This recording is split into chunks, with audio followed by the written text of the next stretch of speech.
得失隨緣，心自安然。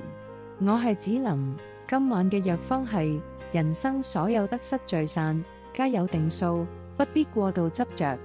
世間萬事，有得必有失，有聚必有散，冇永遠嘅圓滿，亦冇長久嘅遺憾。得到嘅時候不必狂喜，失去嘅時候不必消沉，順應時勢，看淡得失。好多事盡力就好，不必強求結果。好多人來去隨緣，不必執意挽留。過度執着得失，只會困住自己嘅心境，徒增無謂嘅煩惱。學會隨緣而安，得之坦然，失之淡然，心先能長久安穩。